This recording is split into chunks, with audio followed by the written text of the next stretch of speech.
Hello everyone. We are back. Judicial law classes back with our contract law series, जिसमें हम discuss करते हैं contract law के हर provisions या सेक्शंस को डिटेल में एंड प्रिपेयर करते हैं जुडिशरी के पर्सपेक्टिव से कि हमारे लिए क्या इंपॉर्टेंट है क्या नहीं। जहां मैं सौम्या कोशिश करती हूँ कि आपके सारे डाउट्स को एज मच एज पॉसिबल मैं क्लियर कर सकूं। तो let us get back to our classes. So अभी तक हमने इस टॉपिक में डिस्कस कर लिया था। ये टॉपिक डिस्कस करते करते ये चैप्टर जब हम डिस्कस कर रहे थे परफॉर्मेंस वाला चैप्टर हम डिस्कस कर रहे थे, परफॉर्मेंस ऑफ कॉन्ट्रैक्ट। सो हमने इसमें देखा परफॉर्मेंस कौन करेगा, कैसे करेगा, ये सारी चीजें, रेसिप्रोकल प्रॉमिसेस के परफॉर्मेंसेस कैसे होंगे, ये सारा टॉपिक डिस्कस करने के बाद हमने एक एक करके डिस्चार्ज के टॉपिक को स्टार्ट किया। चलिए पहले डिस्चार्ज करते हैं। अगर हम डिस्चार्ज का टॉपिक हम कर रहे थे, discharge of contracts.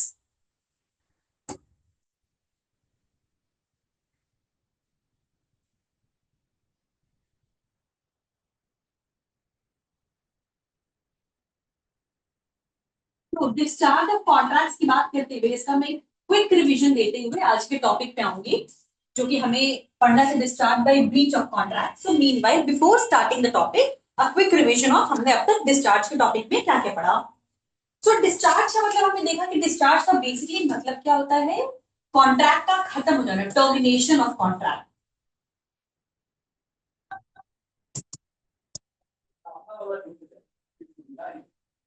Termination of contract यानी contract coming to an and.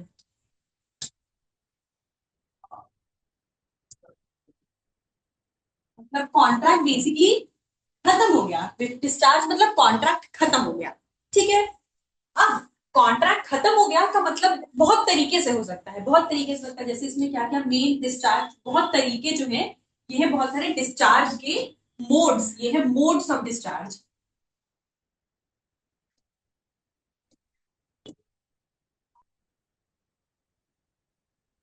ठीक है, जिसमें हमने बहुत सारे मोड्स पढ़े थे। सबसे पहले डिस्चार्ज बाय परफॉर्मेंस।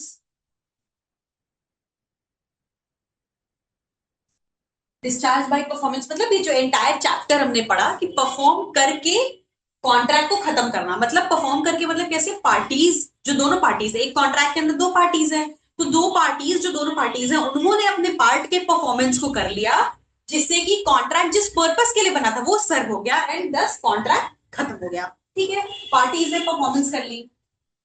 नेक्स्ट, दूसरा, सेकेंड था बाय लैप्स ऑफ टाइम। अब लैप्स ऑफ टाइम में क्या था, लैप्स ऑफ टाइम के लिए हमने देखा कि भाई अगर कोई कॉन्ट्रैक्ट है जिसमें ये गिवन है, ये स्पेसिफाइड है कि ये भी हमने परफॉर्मेंस वाले चैप्टर में देखे, उसके कुछ प्रोविजंस थे कि अगर एक स्पेसिफाइड टाइम पीरियड के अंदर ही करना है और आपने वो नहीं किया, आप फेल कर गए, चाहे डिलिबरेटली या किसी रीजन से जो भी हो, फेल हो गया, तो ऑटोमेटिक इफेक्ट से कॉन्ट्रैक्ट डिस्चार्ज हो जाएगा, यानी कॉन्ट्रैक्ट खत्म हो जाएगा। कॉन्ट्रैक्ट खत्म होने का क्या मतलब है, no further liability of parties.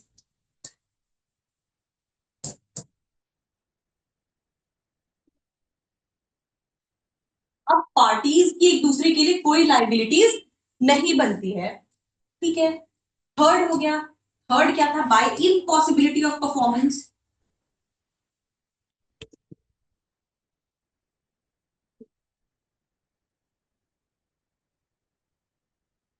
Impossibility of performance में हमने क्या देखा, डॉक्ट्रिन ऑफ फ्रस्ट्रेशन।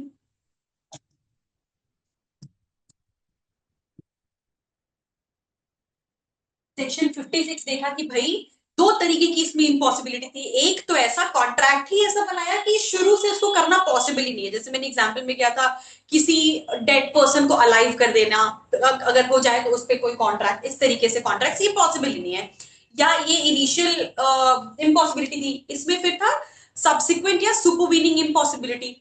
तो सब्सिक्वेंट या सुपरवीनिंग इम्पॉसिबिलिटी में हमने देखा कि भाई कॉन्ट्रैक्ट इनिशियली वैलिड है, पॉसिबल है, लेकिन बाद में कुछ सर्कमस्टेंसेस ऐसे हुए जिसकी वजह से इसको परफॉर्म करना इम्पॉसिबल हो गया। जैसे लॉ चेंज हो गया, लॉ में कुछ ऐसा बदलाव हुआ जिसकी वजह से तब जो चीज लीगल थी अब वो इलीगल हो गई, अनलॉफुल हो गई, तो आप नहीं कर सकते, वो कॉन्ट्रैक्ट को परफॉर्म करना इम्पॉसिबल हो गया, तो वो डिस्चार्ज हो जाएगा।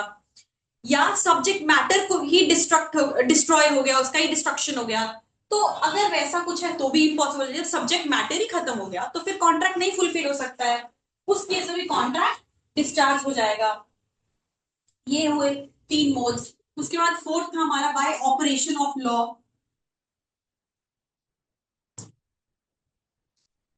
ऑपरेशन ऑफ लॉ में हमने क्या देखा, ऑपरेशन ऑफ लॉ में कुछ स्पेसिफिक तरीके हैं, जैसे डेथ, अगर पार्टीज की डेथ हो गई तो हो जाएगा, या पार्टीज का मर्जर हो गया तो हो जाएगा, कुछ स्पेसिफिक कंडीशन से जिसमें ऑपरेशन ऑफ लॉ से कॉन्ट्रैक्ट जो है वो डिस्चार्ज हो जाएगा। इसके बाद आता है, इसके बाद अब ये जो टॉपिक है ये है breach of contract by breach. Discharge के वेरियस मोड्स में से अब हम एक जो मोड पढ़ने जा रहे हैं वो है bye breach of contract.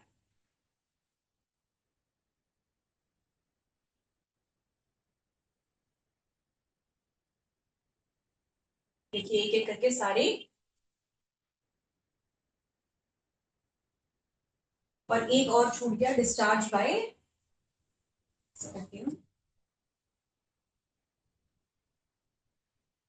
Agreement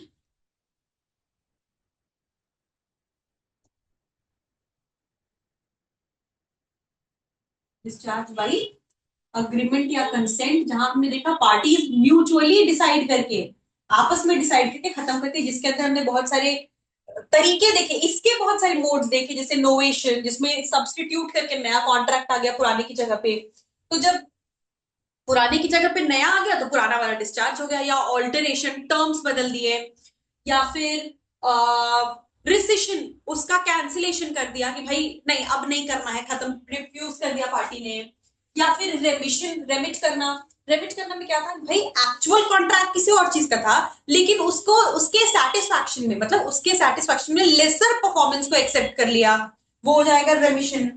जैसे देखिए novation, alteration, remission, waiver, rescission, और लास्ट क्या हो गया, ब्रीच ऑफ कॉन्ट्रैक्ट। ये जो टॉपिक हम आज डिस्कस करेंगे,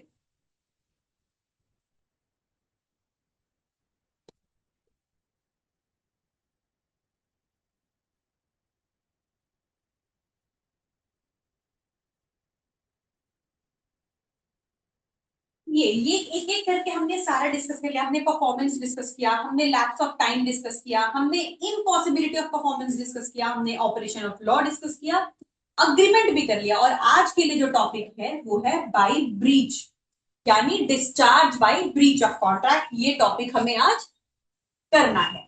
सो ये एक बेसिक क्विक रिवीजन डिस्चार्ज के कॉन्सेप्ट का, ठीक है। अभी तक I hope I have made all these things clear, and please please I repeat all the time, in case you have any queries, आपको कोई डाउट्स हैं तो please contact us on judicial law classes. हम हमेशा आप ही के लिए हैं, so please reach us on our numbers, contact numbers, आप हमें मेल कर सकते हो, जो भी चीजें हैं आप हमसे जुड़ सकते हो अपने किसी भी डाउट्स को लेके। So let us start with the topic. ये हो गया बेसिक आज का, अभी तक का क्विक रिवीजन। सो अब आते हैं discharge by breach of contract, ठीक है। तो सबसे पहले ब्रीच ऑफ कॉन्ट्रैक्ट जो टर्म है इसका मतलब क्या होता है, ब्रीच का मतलब क्या है, ब्रीच का मतलब टूट जाना, ब्रेक हो जाना, इन्फ्रिंज हो जाना, वायलेट हो जाना, सारे टर्म्स सेम है, चाहे ब्रीच कहो आप या वायलेट कहो या इन्फ्रिंज कहो या ब्रेक कहो, ये सारे टर्म्स का मतलब एक ही है, जब कॉन्ट्रैक्ट का टूट जाना, ये सब कुछ कॉन्ट्रैक्ट के रेफरेंस में है, कॉन्ट्रैक्ट के, तो जब कॉन्ट्रैक्ट ब्रीच होता है मतलब कॉन्ट्रैक्ट वायलेट हो गया या कॉन्ट्रैक्ट ब्रेक हो गया या कॉन्ट्रैक्ट इन्फ्रिंज हो गया, कब होगा, कैसे होगा, जब अगर उन जो कॉन्ट्रैक्ट के टर्म्स थे, मतलब जो क्लॉजेस थे उससे किसी तरीके का डेविएशन हो रहा है, उससे पार्टीज ने या तो परफॉर्म नहीं कर पाई, या कुछ कुछ ऐसा कि जिससे कॉन्ट्रैक्ट टूट गया, कुछ गलत परफॉर्म कर दिया, कुछ अलग परफॉर्म कर दिया, मतलब उसके टर्म्स से डेविएशन हो गया, उसे कहेंगे ब्रीच होना। अब ब्रीच देखिए मतलब क्या हुआ इसका, breach occurs when a party fails to fulfil their are contractual obligations without a legal excuse. भाई अब कॉन्ट्रैक्ट है दो पार्टीज के बीच में, आप किसी वजह से अपने पार्ट की परफॉर्मेंस नहीं कर पाए, अपनी ड्यूटीज आप फुलफिल नहीं कर पाए, तो क्योंकि आप नहीं कर पाए मतलब कॉन्ट्रैक्ट ब्रीच हो गया, कॉन्ट्रैक्ट टूट गया। अब आप नहीं कर पाए परफॉर्मेंस तो कॉन्ट्रैक्ट टूट गया, तो कॉन्ट्रैक्ट टूट गया का मतलब कॉन्ट्रैक्ट ब्रीच हो गया, ब्रीच ऑफ कॉन्ट्रैक्ट हो गया। ठीक है, अब ब्रीच ऑफ कॉन्ट्रैक्ट होने का देखिए, नॉन फुलफिलमेंट ऑफ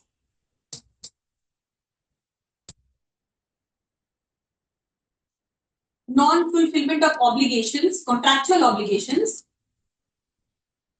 इसका क्या कॉन्सिक्वेंस है भाई, पार्टीज फुलफिल नहीं कर पाई, ठीक है कॉन्ट्रैक्चुअल कर देती हूँ, non fulfilment of contractual obligations, ठीक है पार्टी, कोई भी पार्टी, ईदर पार्टी अपने ऑब्लिगेशन को फुलफिल करने में फेल कर गई, इसका मतलब क्या हुआ, इसका कॉन्सिक्वेंस क्या हुआ, इसका कॉन्सिक्वेंस ब्रीच ऑफ कॉन्ट्रैक्ट, मतलब कॉन्ट्रैक्ट जो है वो टूट गया, कॉन्ट्रैक्ट टूट गया भाई, पार्टी फुलफिल नहीं कर पाई तो कॉन्ट्रैक्ट टूट गया। कॉन्ट्रैक्ट टूटने का क्या मतलब है, कॉन्ट्रैक्ट टूटने का कॉन्सिक्वेंस क्या होगा, इसका क्या मतलब हुआ, पार्टीज या ब्रीच ऑफ कॉन्ट्रैक्ट का पहले मतलब क्या निकला, कॉन्ट्रैक्ट डिस्चार्ज।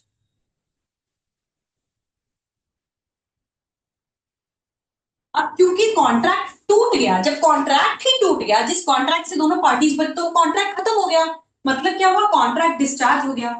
और जब कॉन्ट्रैक्ट डिस्चार्ज हो गया मतलब क्या हुआ, parties no longer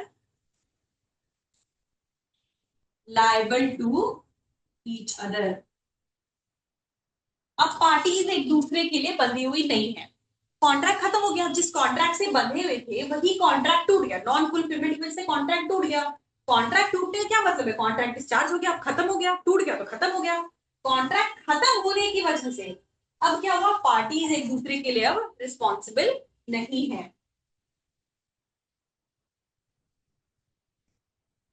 legal consequence देखिए क्या है, कॉन्सिक्वेंस इससे होता क्या है कि the guilty party becomes liable for damages, जिसने गलती किया, गिल्टी पार्टी जिसने गलती करी वो पार्टी जो है डैमेजेस देने के लिए लायबल होती है। अब ये डैमेजेस क्या है ये डिस्कस करते हैं।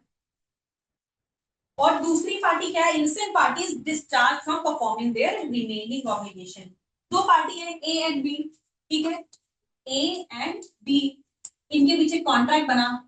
अब ए पार्टी जो है वो डिफॉल्ट कर गई, ठीक है, डिफॉल्ट कर गई मतलब ये गिल्टी पार्टी हो गई, तो जो गिल्टी पार्टी है इसको देना होता है डैमेजेस, किसको देंगे, जो इनोसेंट पार्टी यानी जो दूसरी पार्टी थी, ये जो इनोसेंट पार्टी है,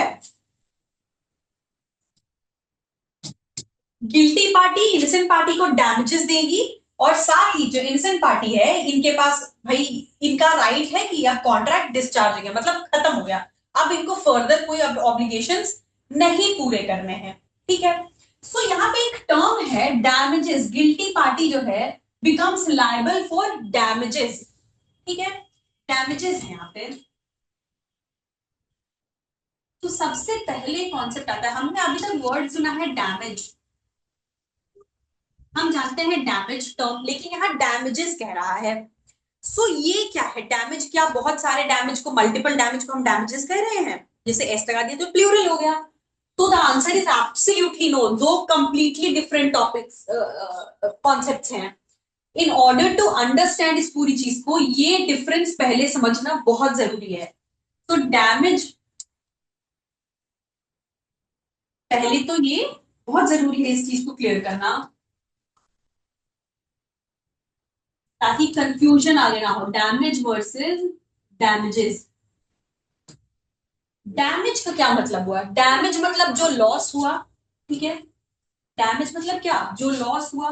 और when we talk about loss, सिर्फ हम पिक्यूनरी लॉस या मॉनेटरी लॉस की बात नहीं कर रहे हैं, जो भी लॉसेस है जितने भी तरीके, डैमेज का मतलब लॉस, ठीक है, डैमेजेस का मतलब कॉम्पनसेशन होता है।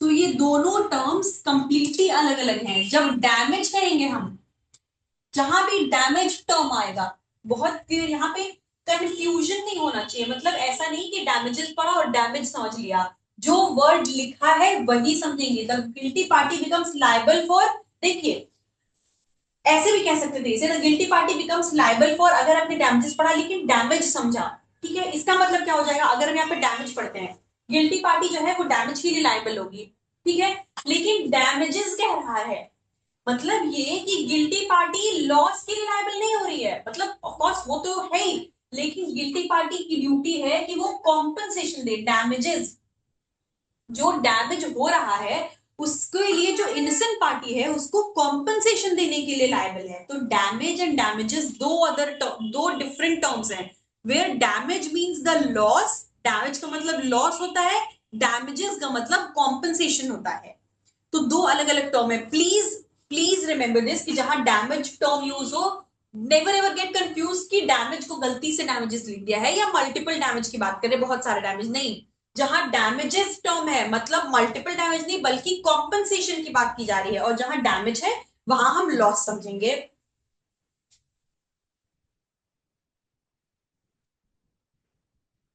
तो ये तो हो गया, ठीक है। अब बहुत सारे टर्म्स, अलग अलग टर्म्स होता है, जब हम ये आगे पढ़ेंगे, जैसे एक टर्म तो हमने अभी पहले ही देखा, डैमेजेस, ठीक है, एक डैमेजेस हो गया, डैमेजेस का मतलब हमने देखा कॉम्पनसेशन। एक टर्म हो गया सम, आपने भी सुना होगा सम अमाउंट, सम टोटल, इसको बोलते हैं लंप सम, मतलब टोटल अमाउंट, लगभग एग्रीगेट पूरा, ठीक है। तीसरा टर्म होता है पेनाल्टी।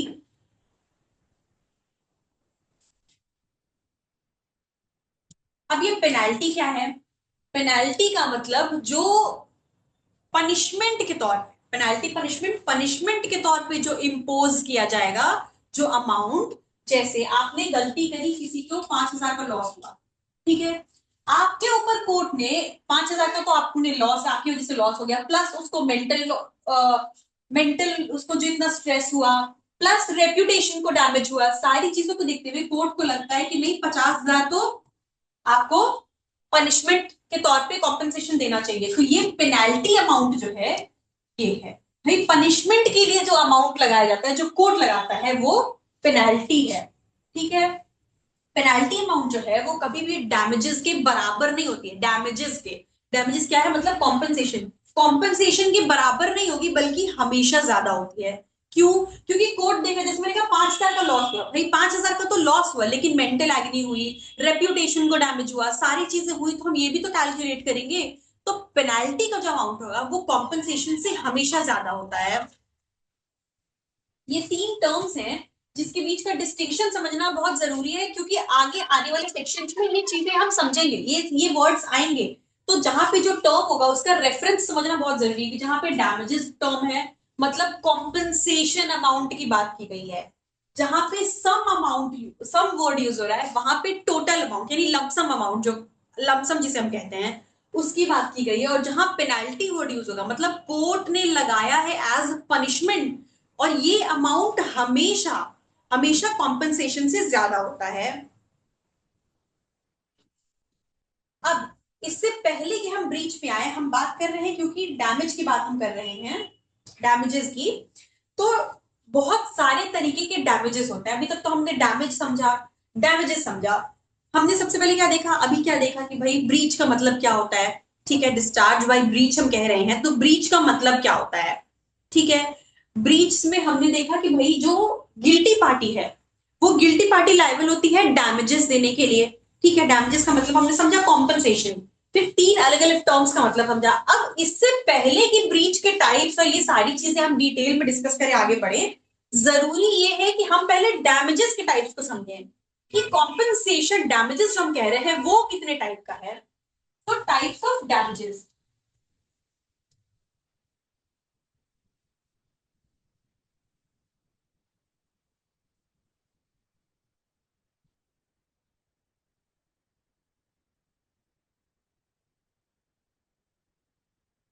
Types of damages.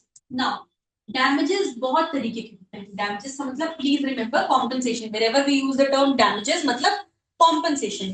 अब ये बहुत तरीके के होते हैं, जैसे पहला, general general damages. General damages क्या होता है? जनरल डैमेजेस ऐसे डैमेजेस हैं, मतलब ऐसा कॉम्पेंसेशन है जो कोर्ट देखती है एक्चुअली जितना लॉस इनकर हुआ है उस हिसाब से। जैसे मैंने एक एग्जांपल दिया कि एक पार्टी को 5,000 का लॉस इनकर हुआ because of the other party. ठीक है, 5,000 का लॉस हुआ, तो इसके लिए कोर्ट जो है, जो डैमेजेस देगा, मतलब जो कॉम्पेंसेशन देगा, वो 5,000 के बराबर देगा। भाई आपको 5,000 का लॉस हुआ तो आपको 5,000 का कॉम्पेंसेशन दिया जाता है। तो जो जनरल डैमेजेस हैं, जनरल डैमेजेस में court actual and direct losses को देखता है कि भाई कितना लॉस हुआ, डायरेक्टली आपको कितना, कितने का घाटा हुआ है। ठीक है, मान लीजिए कि भाई ए एक पार्टी है और बी एक पार्टी है। ए जो है उसे डिलीवर करना था 100 kgs ऑफ राइस, जो कि बी फर्दर मार्केट में बेचता। ठीक है, वो बाद में मार्केट में सप्लाई करता है इसे। ठीक, अब इस 100 kgs ऑफ राइस के लिए बी को देने थे पैसे। अब यहाँ क्या हुआ कि भाई 100 kgs ऑफ राइस जो है पहले ए ने ही बी को डिलीवर नहीं किया। ठीक है, ए ने बी को, अब इसके लिए इसे पैसे दे देते, मान लीजिए 5,000 रुपए। ए ने बी को राइस डिलीवर किया ही नहीं, तो क्योंकि ए ने बी को राइस डिलीवर नहीं किया, अब उसे मार्केट में बेचना था इसे, इस 100 kg ऑफ राइस को। ये जो दूसरे इसे 5,000 में खरीद रहा है इसे सी को बेचना था, ये बेचने वाला था। मान लो यहाँ पे इस एग्जाम्पल पे ऐसे रखते हैं, let us take a little bit example. 100 kg of rice इसने लिया। ठीक है, इसने लिया 5,000 रुपए पे।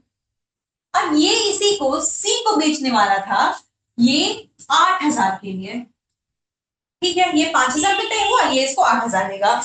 अब होता क्या है कि ए ने बी को राइस डिलीवर ही नहीं किया।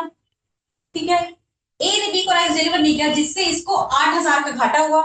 यहाँ पे डील थी, इसको 8,000 का लॉस हुआ। तो जो जितना एक्चुअली, जो डायरेक्टली जो लॉस हो रहा है वो जनरल डैमेजेस में कवर होगा, मतलब actual loss, actual and direct losses.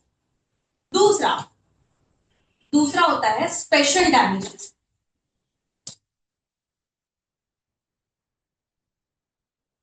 Special damages क्या होते हैं?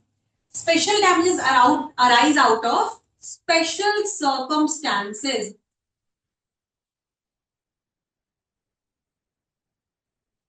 किसी स्पेशल परिस्थिति में जो लॉस आपको हुआ, किसी स्पेशल परिस्थिति में जो अराइज होने वाला, जो इनकर होने वाला लॉस है, उसे हम कहेंगे स्पेशल डैमेजेस।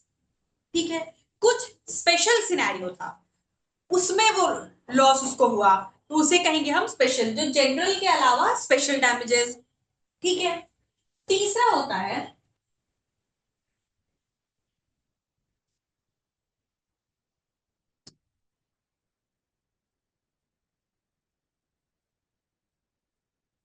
तीसरा हो गया एग्जेम्पलरी डैमेजेस।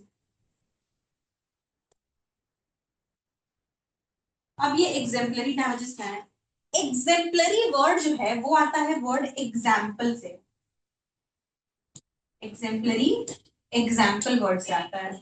मतलब ये कि एग्जेम्पलरी डैमेजेस जो होते हैं, कोर्ट इसमें सारी चीजों को कैलकुलेट करके कॉम्पेंसेशन देता है। मतलब भाई देखा कि एक्चुअली लॉस तो कितने का हुआ, चलो 5,000 का आपको एक्चुअल लॉस हुआ। ठीक है, 5,000 के लॉस प्लस आपकी रेप्यूटेशन को इंजरी हुई, प्लस आपको इमोशनल ट्रॉमा हुआ, आप ये सारी चीजों को देखते हुए, इन सबको कैलकुलेट करके, जब एक एग्जाम्पल के तौर पे कोर्ट इन सारे फैक्टर्स को कंसिडर करते हुए जो कॉम्पेंसेशन देता है, उसे कहते हैं एग्जेम्पलरी डैमेजेस।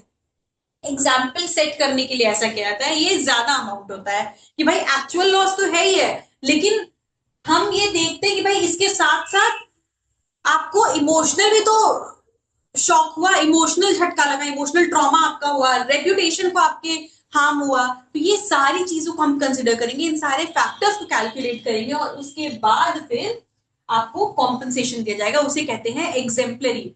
ठीक है, इसका ऑब्जेक्टिव क्या होता है कि भाई सामने वाले को एक मैसेज देना, एक एग्जाम्पल सेट करना। एग्जाम्पल किसको, इसलिए वर्ड बनाइए एग्जाम्पलरी। इसके बाद आता है नेक्स्ट,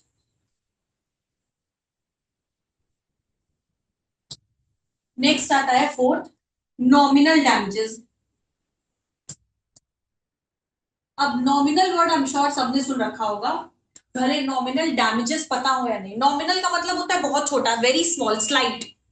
ठीक है, सो नॉमिनल डैमेजेस ऐसे डैमेजेस होते हैं, मतलब इसमें बहुत ही कम कॉम्पनसेशन अमाउंट, जैसे 100 रुपए, 200 रुपए, ऐसा कॉम्पनसेशन दिया जाता है, कोर्ट इंपोज करके। इसका ऑब्जेक्टिव क्या है भाई, इसमें एक्चुअली नॉमिनल डैमेजेस में एक्चुअल लॉस हुआ नहीं है, मतलब कॉन्ट्रैक्ट का ब्रीच जरूर हुआ, लेकिन उस ब्रीच से एक्चुअली कोई लॉस नहीं हुआ। जैसे मान लीजिए कि आ,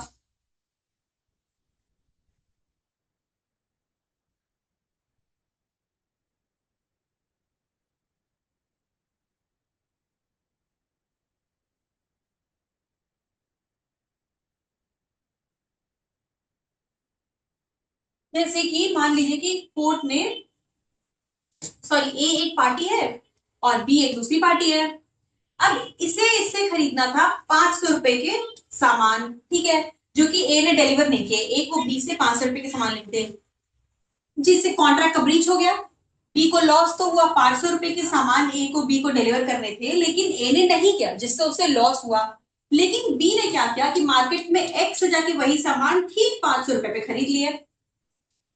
तो एक्चुअली लॉस नहीं हुआ, मतलब ब्रीच जरूर हुआ, क्योंकि ए को बी को डिलीवर करना था पर वो कर नहीं पाया। लेकिन क्या कोई लॉस हुआ, फाइनेंशियल लॉस हुआ? नहीं, उसने एक्स से जाके वही सेम सामान वही सेम रेट पे खरीद लिया। तो एक्चुअल लॉस कुछ नहीं होता है, लेकिन ये जो इसे, लेकिन ब्रीच तो है। तो इस कॉम्पेंसेशन का, इस डैमेजेस का ऑब्जेक्टिव ये होता है भाई, कोर्ट ये कहता है कि ठीक है लॉस नहीं हुआ, माना कोई लॉस नहीं है, लेकिन ब्रीच तो है। तो ये जरूरी है कि जो ब्रीच करने वाली पार्टी है, मतलब जो गिल्टी पार्टी है, उसे एक मैसेज दिया जाए, उसे एक वार्निंग दी जाए। तो वार्निंग के तौर पे कि भाई अभी तो कर दिए, कल मत करना, कल को करोगे तो हैवी फाइन इंपोज किया जाएगा, पेनल्टी लगाई जाएगी आप पे। तो इसलिए ये डैमेजेस दी जाती है इनोसेंट पार्टी को, जो कि छोटा मोटा अमाउंट होता है सिर्फ। तो ये नॉमिनल डैमेजेस है। इसके बाद आता है दो, लास्ट दो टाइप ऑफ डैमेजेस, जो कि है liquidated and unliquidated damages. Liquidated and unliquidated, अब ये क्या होता है? लिक्विडेटेड डैमेजेस ऐसे डैमेजेस होते हैं जो कि पार्टीज पहले ही तय कर लेती हैं, already decided by the parties mutually in the contract. Parties contract में ही डिसाइड कर लेते हैं। भाई क्या मतलब हुआ, जैसे मान लो कि पार्टी ने, ए और बी दो पार्टीज है, और कॉन्ट्रैक्ट में एंटर करें, तो ये लोग पहले डिसाइड कर लेते हैं कि अगर किसी भी तरीके का ब्रीच होता है, तो दोनों पार्टी, अगर ए से बी की तरफ ब्रीच हो रहा है या बी ए की तरफ, मतलब जो भी पार्टी, इधर पार्टी गिरती है, वो दूसरी पार्टी को इतने रुपए कॉम्पेंसेशन के तौर पे देगी। ये पहले ही डिसाइड हो गया, कॉन्ट्रैक्ट में ही, और म्यूचुअली पार्टीज ने डिसाइड किया है। तो जब कॉम्पेंसेशन अमाउंट पहले ही पार्टीज डिसाइड कर ले, कॉन्ट्रैक्ट में ही मेंशनड हो वो, और म्यूचुअली डिसाइड करे, इसे कहते हैं लिक्विडेटेड डैमेजेस। पहले से ही डिसाइडेड है। अनलिक्विडेटेड इसका उल्टा हो गया, लिक्विडेटेड जो पहले से डिसाइडेड है, अनलिक्विडेटेड इसका उल्टा है, जो डिसाइडेड नहीं है। जो डिसाइडेड नहीं है, पार्टीज नहीं डिसाइड करती है, ये कोर्ट डिसाइड करता है कि भाई कितना होगा फाइन अमाउंट। लेकिन अब यहाँ पे क्या है कि अनलिक्विडेटेड डैमेजेस के लिए बहुत सारे प्रिंसिपल्स है, जो कि कोर्ट देखता है डिसाइड करने के पहले कि डैमेजेस का अमाउंट कितना हो, कॉम्पनसेशन अमाउंट कितना होगा, ये डिसाइड करने के लिए ये भी हम समझेंगे। जिसमें सबसे पहला एक कॉन्सेप्ट आता है, रिमोटनेस ऑफ डैमेज। इसे भी हम समझने की कोशिश करेंगे, बट बिफोर दैट, सो ये थे टाइप्स ऑफ डैमेजेस, ये बहुत सारे टाइप्स ऑफ डैमेजेस थे, जैसे कि क्या क्या था इसमें, एक बार फिर से देख लेते हैं। सबसे पहले जनरल। जनरल में क्या है कि भाई एक्चुअल लॉस जितना हुआ उतना, ठीक है, मतलब 5,000 का लॉस है तो 5,000 कॉम्पनसेशन अमाउंट। दूसरा, स्पेशल डैमेजेस। स्पेशल डैमेजेस क्या है भाई, स्पेशल सर्कमस्टेंसेस में अराइज होता है। जैसे मैंने यहाँ पे कहा था एग्जाम्पल में कि भाई अगर 5,000 का सामान एक पार्टी से लेना है ताकि उसको दूसरी पार्टी को दे सके, ठीक है, उसको दूसरी पार्टी को वो सामान बेचना है, ए ने एक पार्ट ए ने एक्स से अगर कोई सामान खरीदा कि उसे टी को देना है, ठीक है, और एक्स ने वो सामान डिलीवर ही नहीं किया, तो अब क्योंकि वो टी को सामान प्रोवाइड नहीं कर पाया ए, तो उसको लॉसेस हुए वहां पे। तो स्पेशल डैमेजेस जो है वो यही कहता है कि भाई ये जनरल नहीं है, ये स्पेशल सिनेरियो है, मतलब दो पार्टी के बीच आपस में हुआ कि भाई कॉन्ट्रैक्ट ब्रीच हो गया, मुझको इतने का लॉस हुआ, तुम्हें मुझे इतना सामान देना था तुमने दिया ही नहीं, ठीक है, तो ये तो लॉस हो गया। यहाँ पे ये लॉस होने के बाद ये जनरल लॉस, जनरल डैमेजेस में चला जाएगा कि अच्छा इतने का लॉस हुआ। लेकिन स्पेशल क्या है, स्पेशल सिनेरियो में अब जैसे मुझे तुम जब 10 kg सामान ला के दोगे तो मैं टी पार्टी को पहुंचाऊंगा, तो तुमने मुझे ही नहीं दिया तो मैं सामने वाले को पहुंचा नहीं सकता, तो ये हो गया स्पेशल, ठीक है। उसके बाद तीसरा एग्जाम्पलरी। जैसे मैंने कहा एग्जाम्पल सेट करने के लिए ये थोड़ा ज्यादा अमाउंट होता है, और कोर्ट इसमें सारे फैक्टर्स को कंसिडर करते हैं कि लॉस का तो जितना है वो है, इतना लॉस हुआ है इस अमाउंट का, प्लस आपके इमोशनल एगनी को, आपके जो भी आपका रेप्यूटेशन को इंजरी हुई, ये सारे फैक्टर्स को कैलकुलेट करके जो कॉम्पनसेशन दिया जाता है वो होता है एग्जेम्पलरी। उसके बाद नॉमिनल डैमेजेस।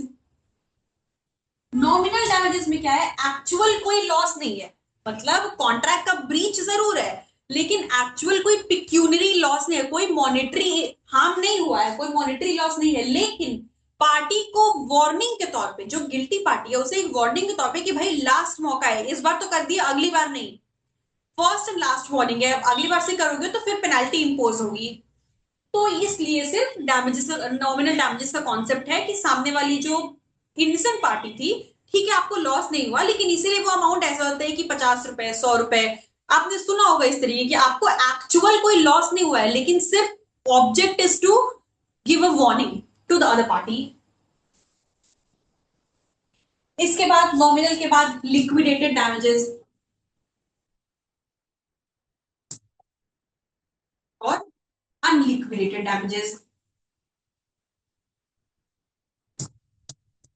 लिक्विडेटेड डैमेजेस क्या है, लिक्विडेटेड डैमेजेस वो कॉम्पनसेशन अमाउंट है जो कि पहले से ही पार्टीज ने डिसाइड कर लिया है, आपस में मिलके कॉन्ट्रैक्ट में डिसाइड कर लिया है कि अगर कॉन्ट्रैक्ट का ब्रीच होता है तो जो पार्टी गिल्टी होगी, जिसने ब्रीच किया वो दूसरी पार्टी को इतना अमाउंट देगी एज कॉम्पनसेशन, ये हो गया लिक्विडेटेड।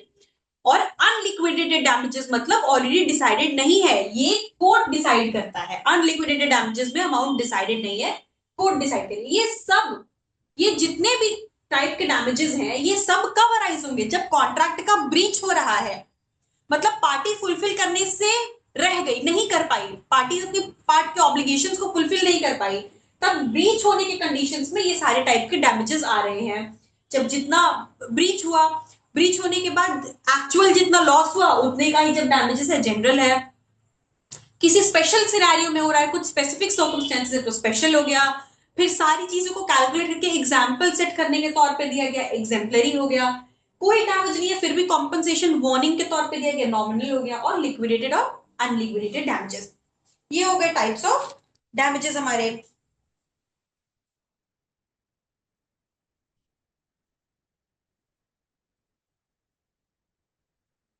इसके बाद आते हैं ब्रीच के कॉन्सेप्ट पे। अच्छा, इससे पहले एक नॉर्मल कॉन्सेप्ट है, जैसे मैंने पेनाल्टी बताया था कि पेनाल्टी क्या है, पेनाल्टी नॉर्मली एक हेवी अमाउंट होता है जो कोर्ट लगाती है कि भाई कॉम्पनसेशन, कॉम्पनसेशन सिर्फ नहीं है, ये पनिशमेंट के लिए दिया गया है, भाई कॉम्पनसेशन तो वो है, वो तो एक ऑब्जेक्टिव है ये, लेकिन पनिशमेंट, आपने गलती करी तो आपको पनिशमेंट के तौर पे पेनल्टी दी गई है, पेनल्टी इंपोज किया, और ये एक हेवी अमाउंट होता है जो कोर्ट डिसाइड करता है, ठीक है। अब क्या है, एक कॉन्सेप्ट है जब हम सेक्शंस पढ़ेंगे तो देखेंगे कि लिक्विडेटेड डैमेजेस में, क्योंकि अनलिक्विडेटेड तो कोर्ट ही डिसाइड कर रहा है, अनलिक्विडेटेड में तो कोर्ट ही डिसाइड कर रहा है, अमाउंट ऑलरेडी फिक्स नहीं है, लेकिन लिक्विडेटेड डैमेजेस में फिक्स्ड है कि इतना ही अमाउंट का होगा वो कॉम्पनसेशन, इसमें पेनाल्टी का कोई प्रोविजन नहीं है।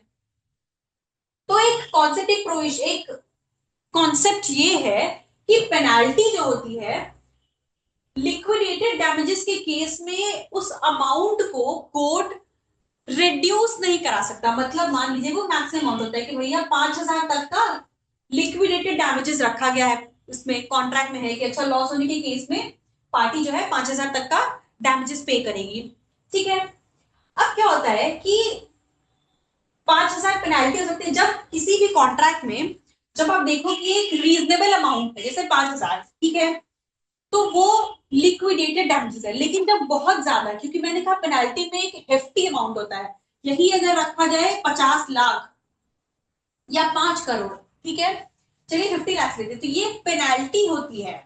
और पेनाल्टी जो है, पेनाल्टी का ऑब्जेक्टिव ये है, एक बहुत हेवी अमाउंट पेनाल्टी रखने का ऑब्जेक्टिव ये है कि पार्टी ब्रीच करने के पहले ही सहम जाए कि नहीं नहीं भाई गलती करी तो इतने पैसे देने पड़ेंगे। और जब एक रीजनेबल अमाउंट होता है तो वो डैमेजेस का होता है जो कि लिक्विडेटेड डैमेजेस है। तो नॉर्मली क्योंकि ये एक रीजनेबल अमाउंट है जो कि ब्रीच के केस में लगभग उतना अमाउंट का लॉस होने के चांसेस है, प्रोबेबिलिटी होती है, इसलिए इस अमाउंट में जो डैमेजेस का अमाउंट है, क्योंकि ऑलरेडी म्यूचुअली पार्टीज ने डिसाइड किया है, ये देख के रीजनेबली ये देख के कि इतने के डैमेजेस हो सकते हैं इन सिनेरियो में, ठीक है, तो इस अमाउंट को जनरली कोर्ट रिड्यूस नहीं करवाता है। मतलब जब डैमेजेस से अगर 5,000 तक का अगर डैमेजेस कॉन्ट्रैक्ट में दे रखा है, कोर्ट उसे अलाउ कर रहा है, तो वो 5,000 का 5,000 दे देगा, ठीक है कि भाई 5,000 तक का डैमेजेस दिया जाना चाहिए जो भी इनसेंट पार्टी अग्रीव पार्टी है उसे। लेकिन अगर पेनाल्टी है तो क्योंकि पेनाल्टी एक हेफ्टी अमाउंट होता है, मतलब ये मैक्सिमम लिमिट होती है, जैसे 50 लाख दे रखा है, अब कोर्ट के पास यहाँ राइट होता है कि भाई चाहे तो इसे कर ले, 50 लाख मैक्सिमम अमाउंट है, कोर्ट को लगता है सब कुछ देखते हुए कि नहीं 50 लाख ज्यादा है मैक्सिमम, तो वो 10 लाख का इम्पोज करेगी। मतलब जितना रीजनेबल वो मैक्सिमम अमाउंट है। The point is liquidated damages के केस में कोर्ट उस अमाउंट को जो कॉम्पेंसेशन अमाउंट है डिसाइडेड बाय द पार्टीज उसे रिड्यूस जनरली नहीं करवाती है। लेकिन पेनाल्टी के केस में अगर अगर पार्टीज ने पेनाल्टी आपस में डिसाइड कर रखी है कि इतना होने के केस में, ब्रीच होने के केस में पार्टीज इतना तक पेमेंट करेंगी, तो if it is a hefty amount ये पेनाल्टी है। और पेनाल्टी जब लगती है तो पेनाल्टी में कोर्ट के पास ये डिस्क्रिप्शन होता है कि वो चाहे तो देख के उसको अमाउंट को रिड्यूस करवा सकती है। तो ये हो गया टाइप्स ऑफ डैमेजेस। अब एक केस आता है यहाँ जो कि है फतेह चंद वर्सेस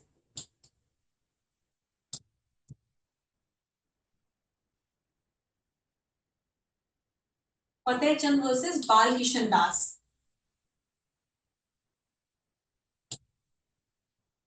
ये केस में क्या हुआ कि भाई अभी अभी मैंने बताया कि जनरली डैमेजेस, लिक्विडिटी डैमेजेस के केस में कोर्ट अमाउंट को रिड्यूस नहीं कराता है लेकिन पेनाल्टी में करा सकता है, ठीक है। तो इस केस में कोर्ट ने कहा कि फैक्टर्स को ध्यान में रखते हुए अगर उसे लगता है तो वो लिक्विडेटेड डैमेजेस के केस में, लिक्विडेटेड डैमेजेस के केस में इस अमाउंट में भी रिडक्शन रिडक्शन करा सकते हैं, कोर्ट करा सकता है, इस अमाउंट को भी मतलब रिड्यूस कर सकती है। अगर उसे लगता है कि डैमेजेस का अमाउंट जो है वो दे रखा था 10,000 रुपए कॉन्ट्रैक्ट के अंदर, लेकिन उसे लगता है कि लॉस इतने का नहीं है, लॉस तो सिर्फ 500 रुपए के आसपास का हुआ है, तो उसे अगर रीजनेबल लगे तो कोर्ट इस अमाउंट को भी रिड्यूस करवा सकती है। वो कह सकती है नहीं 10,000 की जरूरत नहीं है, आपका अगर 3,000 rupees is enough for compensation. तो इस लिक्विडेटेड डैमेजेस के केस में भी कोर्ट के पास ये राइट है कि वो अमाउंट को रिड्यूस करा सकती है। This was held in this case. General principle यह है कि डैमेजेस को नहीं रिड्यूस कराती है, amount decided by the parties, तो कोर्ट उसमें नहीं उसको रिड्यूस करवाती है, पेनाल्टी में करने का राइट है। लेकिन इस केस में कहा कि लिक्विडेटेड डैमेजेस के केस में भी कोर्ट कर सकता है।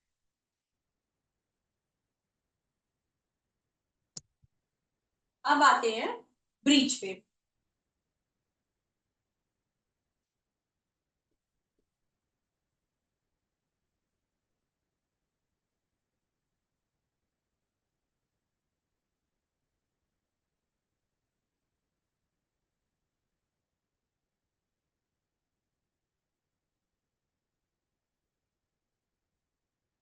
टाइप्स ऑफ डैमेजेस, नॉर्मल या जनरल डैमेजेस जिसे मैंने कहा, स्पेशल डैमेजेस, एग्जेम्पलरी या विंडिक्टिव डैमेजेस भी कहते हैं, एंड नॉमिनल डैमेजेस। अब सबसे पहले जनरल डैमेजेस क्या है? That arise in the normal course of events. ठीक है कि भाई जितना ब्रीच हुआ उतना direct result, these are the natural and probable consequences of the breach of contract. ठीक है, नेचुरल एंड प्रोबेबल मतलब डायरेक्ट लॉसेस जितने हुए हैं वो। दूसरा special damages, these are uncommon or these arise in uncommon or special circumstances। अब इसके लिए जरूरी क्या है? these are only recoverable if the parties were aware of the special circumstances at the time of the contract was made। ठीक है। तीसरा exemplary या विंडिक्टिव डैमेजेस, जैसा मैंने कहा ऑब्जेक्टिव ये है, ज्यादा इंपोज करती है, क्यों? पनिशमेंट देने के लिए, design to punish the defaulting party. उसमें सारी चीजों को कैलकुलेट करके सारे फैक्टर्स को देखते हुए पनिश करने के ऑब्जेक्टिव से ज्यादा अमाउंट इंपोज किया जाता है, एज डैमेजेस अवॉर्ड किया जाता है। Awarded in specific cases where the breach is particularly egregious or involves a loss of reputation or feelings।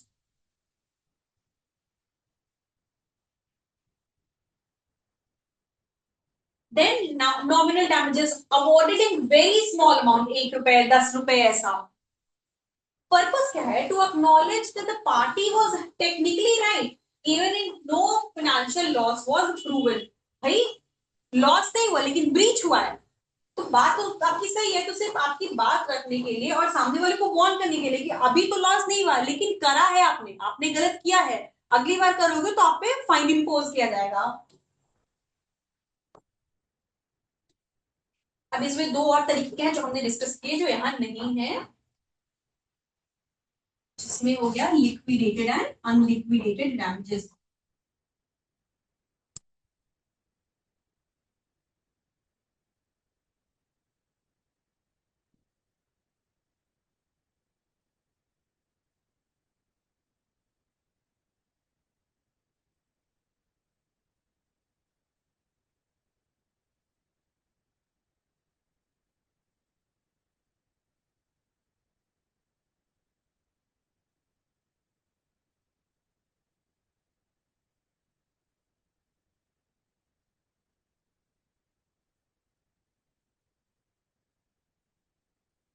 अब आते हैं ब्रीच पे, ये तो हमने डैमेजेस समझ लिया। अब ब्रीच कितने टाइप का होता है? ब्रीच ऑफ कॉन्ट्रैक्ट हम डिस्कस कर रहे हैं, topic discharge by breach of contract. तो ब्रीच कितने टाइप का हो गया? दो तो हमने शुरू में ही देख लिया है भाई, एक्चुअल ब्रीच और एंटीसिपेटरी ब्रीच। ठीक है, अलग अलग कौन कौन से टाइप के ब्रीच हैं?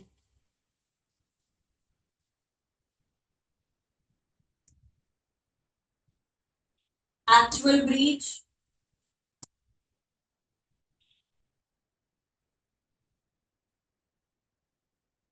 Anticipatory breach, minor breach,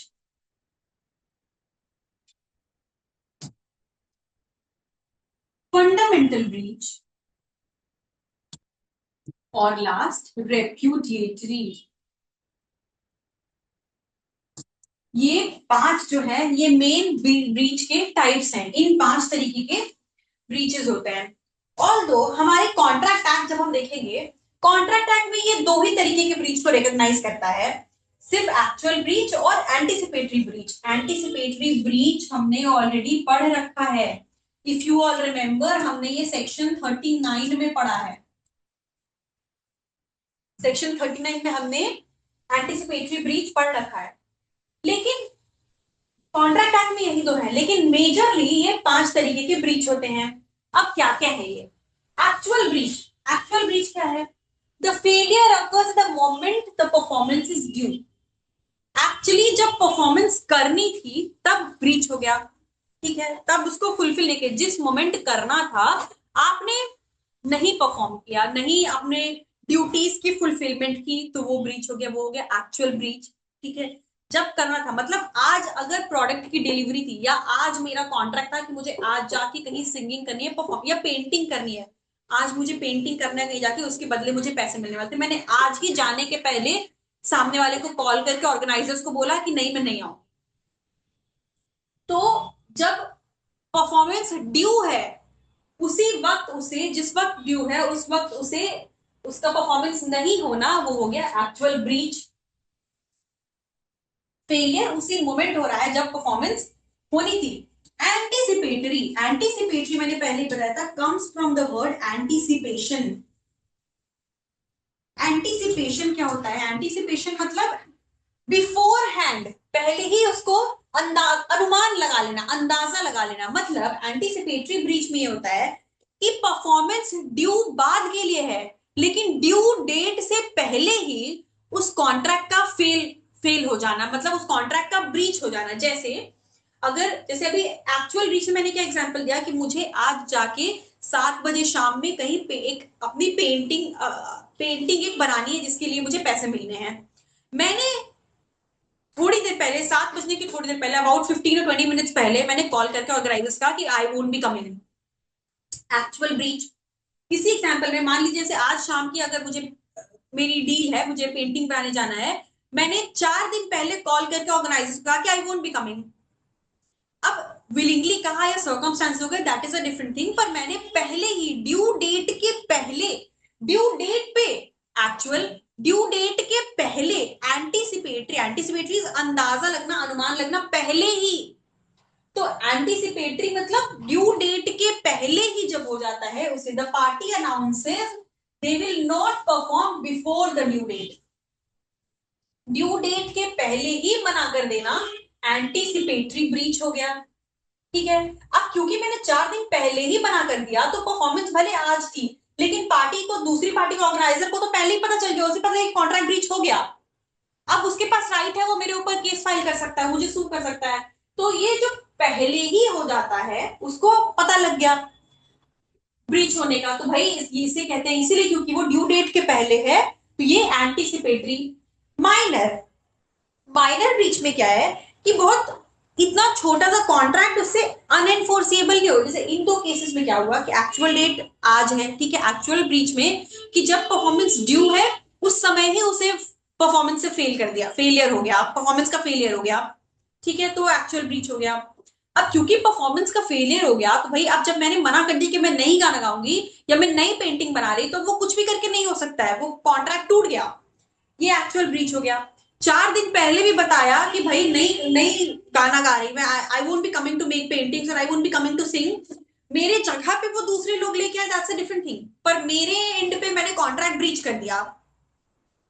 minor में क्या होता है कि कुछ छोटे मोटे डेविएशंस होते हैं, कॉन्ट्रैक्ट एनफोर्सिबल होगा। अब इन दोनों केसेस में unlike the earlier two, contract इसमें एनफोर्सिबल रहेगा, लेकिन कुछ माइनर डेविएशंस हो जाते हैं। जैसे मान लीजिए कि किसी फंक्शन के लिए ए ने एक होटल बुक किया है, ठीक है, एक होटल बुक किया है। अब जब होटल बुक किया है तो फंक्शन के डेट, जिस दिन फंक्शन है उस डे के लिए एक मेन्यू डिसाइड कर रखी है कि भाई ये चीजें बनेंगी।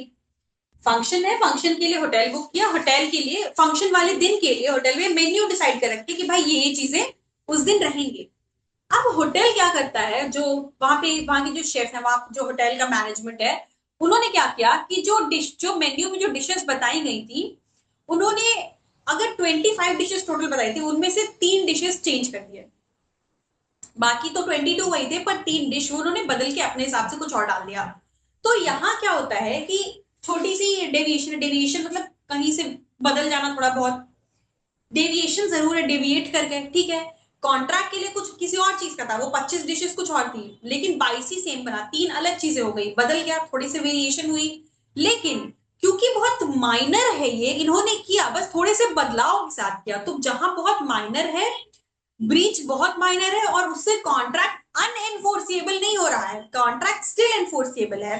वेडिंग जिस दिन फंक्शन था उस दिन इन लोगों ने वो 25 डिशेस, 3 डेविएशन के साथ वो 25 डिशेस लगाई पूरा, और फिर कॉन्ट्रैक्ट का फुलफिलमेंट भी हुआ और ये लोगों ने, इन लोगों ने पेश किया, इन्हें इसके लिए पैसे भी मिले। कॉन्ट्रैक्ट फुलफिल हुआ लेकिन थोड़े डेविएशन के साथ। तो माइनर ब्रीचेस ऐसे हैं कि ब्रीच जरूर है, ब्रीच यहाँ पे हुआ है वो, लेकिन ऐसा कोई ब्रीच है, इतना छोटा सा ब्रीच है कि उससे कॉन्ट्रैक्ट अनइनफोर्सिएबल नहीं होगा, कॉन्ट्रैक्ट इनफोर्सिएबल नहीं रहेगा, कॉन्ट्रैक्ट वैलिड रहेगा, लेकिन एक स्लाइट डेविएशन है। इसके बाद आता है फोर्थ, फंडामेंटल ब्रीच। अब देखिए फंडामेंटल ब्रीच जो है, फंडामेंटल ब्रीच एक्चुअली समझा जाए तो थोड़ा बहुत एक्चुअल ब्रीच के जैसा ही है, या उसका एक पार्ट कह सकते हैं, कि एक टाइप कह लीजिए कि एक एक्चुअल ब्रीच का एक टाइप फंडामेंटल ब्रीच है।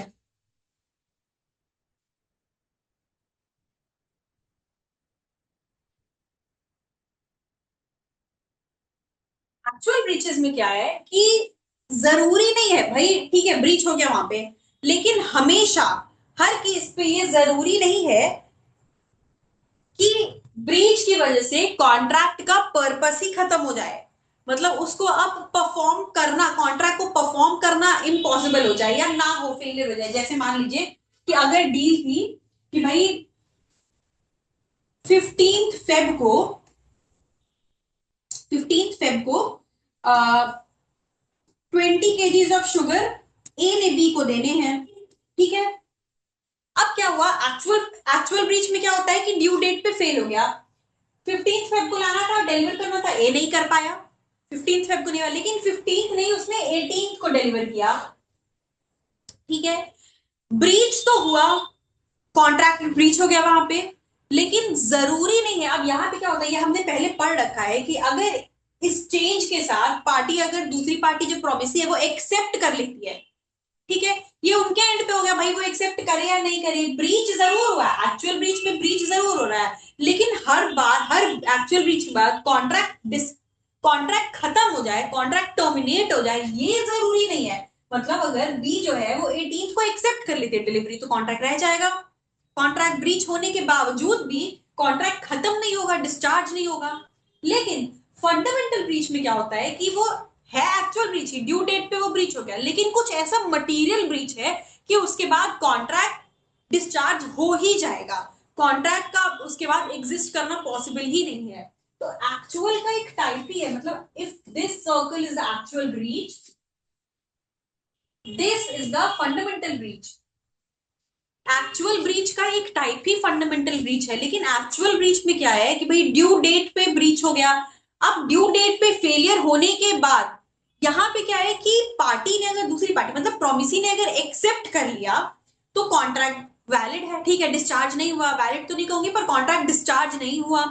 लेकिन फंडामेंटल में क्या है, वो एक्चुअल ब्रीच का एक टाइप है, ड्यू डेट को फेलियर हो गया, लेकिन ऐसा फेलियर है वो कि उसके बाद कॉन्ट्रैक्ट डिस्चार्ज हो ही जाएगा, कॉन्ट्रैक्ट का उसके बाद सस्टेन करना पॉसिबल नहीं है। सो fundamental breach is a type of actual breach. और लास्ट रेप्यूडिएटरी ब्रीच, रेप्यूडिएटरी मतलब पार्टीज ने सीधे सीधे रेफ्यूजल कर दिया, मना कर दिया कि नहीं कोई परफॉर्मेंस नहीं होगी, आई वोंट बी परफॉर्मिंग, तो ये रेप्यूडिएटरी यानी रेफ्यूजल हो गया। तो ये 5 तरीके के ब्रीच होते हैं, कॉन्ट्रैक्ट एक्ट के अंदर ये पांचों नहीं मिलेंगे। कॉन्ट्रैक्ट एक्ट के अंदर सिर्फ 2 तरीके के ब्रीच को एक्सप्लेन किया हुआ है, समझाया हुआ है, actual breach and anticipatory breach. Actual breach में वो ब्रीच हो गया जो ड्यू डेट पे फेलियर हो गया performance, anticipatory before the due date, due date के पहले ही ब्रीच हो गया। लेकिन इन दोनों के अलावा भी 3 और टाइप के ब्रीच होते हैं जो हमने देखा, माइनर ब्रीच, फाइनल ब्रीच, बहुत स्लाइट ब्रीच है, मतलब कोई डेविएशन है, वो कॉन्ट्रैक्ट के टर्म्स में कोई ऐसा डेविएशन है जिससे कॉन्ट्रैक्ट अनएनफोर्सिएबल नहीं होगा, अनएनफोर्सिबल नहीं होगा मतलब कॉन्ट्रैक्ट डिस्चार्ज नहीं हुआ, कॉन्ट्रैक्ट स्टिल वैलिड है। Fourth fundamental breach, fundamental breach actual breach का ही एक टाइप है जिसमें जो ऐसा कोई ब्रीच है, इतना मेजर ब्रीच है कि उसके बाद कॉन्ट्रैक्ट डिस्चार्ज हो ही जाएगा, कॉन्ट्रैक्ट उसके बाद सस्टेन नहीं कर सकता, अनलाइक एक्चुअल ब्रीच जिसमें पॉसिबिलिटी ये है कि एक्चुअल ब्रीच में ब्रीच के बाद पॉसिबिलिटी मे और मे नॉट बी डिस्चार्ज, लेकिन फंडामेंटल ब्रीच में ब्रीच इतना मेजर है कि इसके बाद कॉन्ट्रैक्ट डिस्चार्ज हो ही जाता है। And the last repudiatory breach, repudiatory breach क्या है, पार्टीज ने रिफ्यूजल कर दिया परफॉर्मेंस से। So these are the 5 types of breach जिससे कि कॉन्ट्रैक्ट डिस्चार्ज हो जाता है।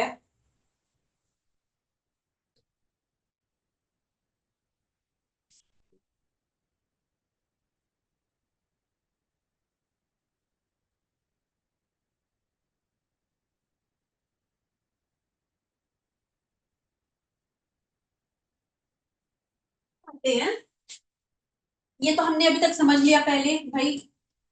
डिस्चार्ज बाय ब्रीच का क्या मतलब? डिस्चार्ज बाय ब्रीच मतलब कॉन्ट्रैक्ट टूट गया, जिसकी वजह से कॉन्ट्रैक्ट खत्म हो गया। इसके बाद damage and damages and its types, damages and types, damages क्या होता है और कितने टाइप का होता है, breach and its types। ठीक है, इसके बाद आते हैं, अच्छा रेमेडीज। ये तीन टॉपिक हमने कर लिए, ठीक है। अब हमें करना है रेमेडीज, लेकिन रेमेडीज करने के पहले एक छोटा सा कॉन्सेप्ट है जो मैंने बताया था डैमेजेस करते वक्त। डैमेजेस डिस्कस कर रही थी जब, तो मैंने बताया था कि अनलिक्विडेटेड डैमेजेस के केस में, अनलिक्विडेटेड डैमेजेस के केस में जो कॉम्पनसेशन अमाउंट है ये कोर्ट डिसाइड कर रहा है, ये पार्टीज ने तो डिसाइड नहीं किया है। तो कोर्ट कैसे डिसाइड करेगा? ठीक है, जितना लॉस हुआ वो तो देखेगा, लेकिन कैसा लॉस है, कितना लॉस है, ये सारी चीजें, कितना अमाउंट दिया जा सकता है, किस तरीके से, क्या फैक्टर्स है, क्या टेस्ट है, या क्या किस बेसिस पे, प्रिंसिपल्स क्या है, ये डिसाइड किया जाएगा। सो होता क्या है, there is this doctrine of remoteness of damage.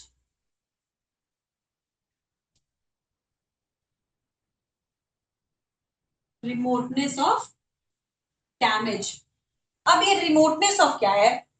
Remoteness of damage एक ऐसा इंपॉर्टेंट प्रिंसिपल है जो कोर्ट्स कंसिडर करती हैं डैमेजेस के अमाउंट को डिसाइड करने के लिए, कि कॉम्पनसेशन का अमाउंट कितना होगा, ये डिसाइड करने के लिए रिमोटनेस ऑफ डैमेज के प्रिंसिपल को यूज किया जाता है। अब ये प्रिंसिपल कहता क्या है? ये प्रिंसिपल ये कहता है कि भाई कौन कौन से लॉसेस हैं जिसको कॉम्पनसेट किया जाना चाहिए। ठीक है, कौन कौन से लॉसेस हैं जिसको हम कॉम्पनसेट कर सकते हैं। तो देखता क्या है कोर्ट, क्या देखता है कि हमने जो ये टर्म पहले भी जो पढ़ा, natural and probable consequence,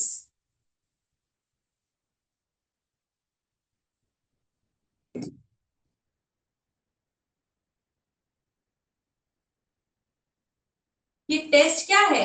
remoteness of damage decide करने के लिए टेस्ट जो है, ये यही नेचुरल एंड प्रोबेबल कॉन्सिक्वेंस है, कि भाई ब्रीच जो हुआ, मतलब लॉस जो हुआ, ठीक है, वो लॉस जो है क्या ब्रीच की वजह से ही हुआ है, मतलब डायरेक्ट कनेक्शन है कि नहीं है, डायरेक्ट या indirect nexus.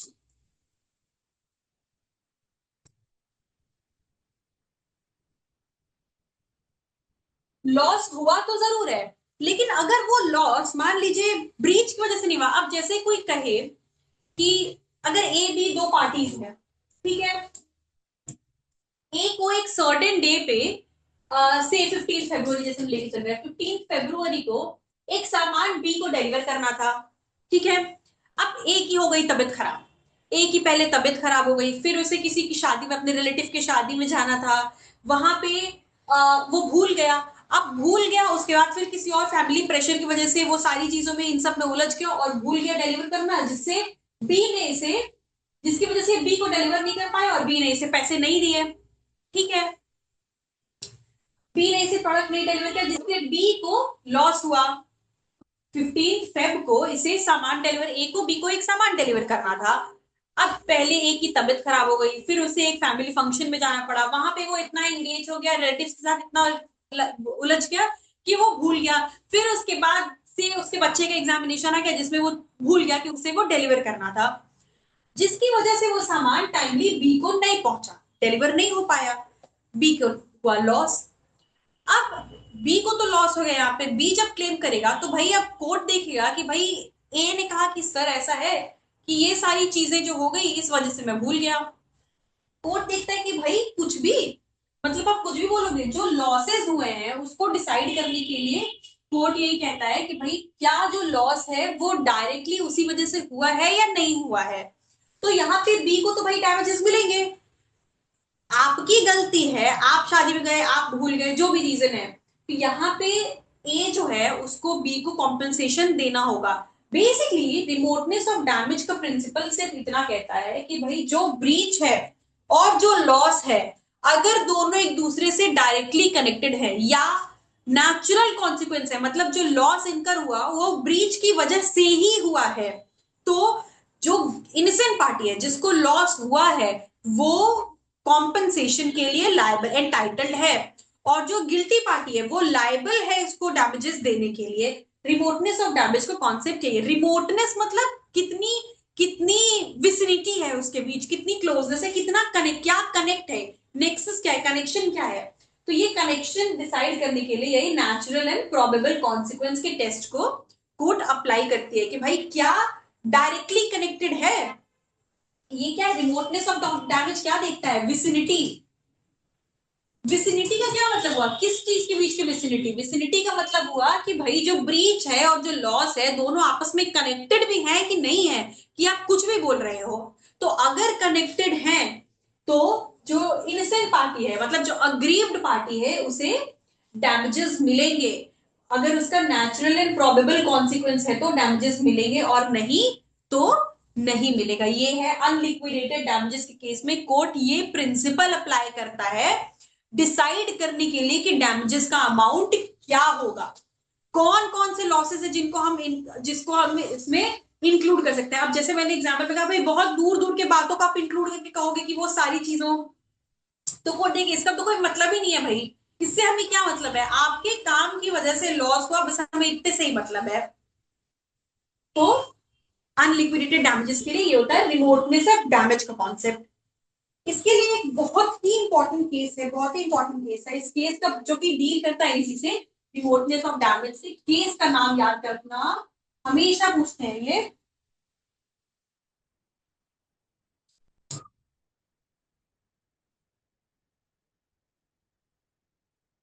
Headley versus बैक्सेंडेल deal करता है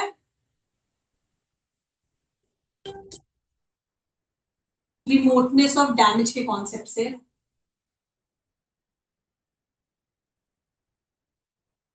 ठीक है, अब आते हैं हम रेमेडीज पे कि भाई ब्रीच हो गया, हमने ब्रीच समझ लिया, डिस्चार्ज क्या है, ब्रीच क्या है, डैमेजेस क्या है, रिमोटनेस ऑफ डैमेज का कॉन्सेप्ट क्या है, ये सारा कॉन्सेप्ट समझने के बाद अब आते हैं ब्रीच भी हो गया।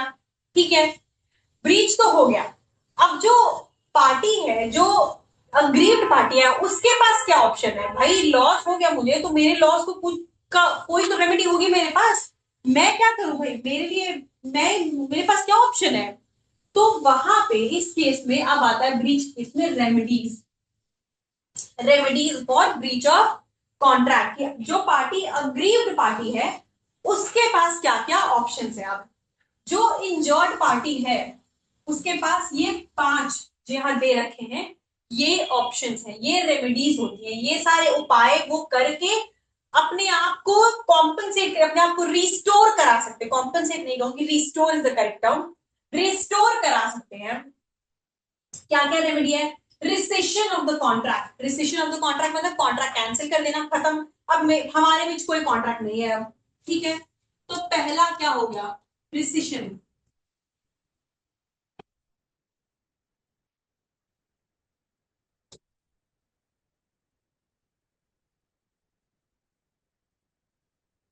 रिसेशन ऑफ कॉन्ट्रैक्ट, कॉन्ट्रैक्ट खत्म कर देना। दूसरा डैमेजेस, डैमेजेस जो हमने अभी डिस्कस किया, कॉम्पनसेशन। तीसरा इंजंक्शन, इंजंक्शन मतलब जिसे लेमैन के टर्म में हम स्टे कहते हैं वो। क्वांटम वेव,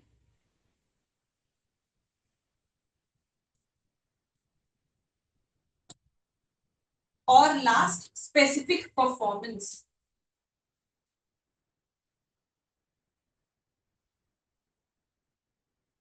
ठीक है, ये 5 उपाय, ये 5 रास्ते होते हैं जो अग्रीव या इंजर्ड पार्टी है उसके पास।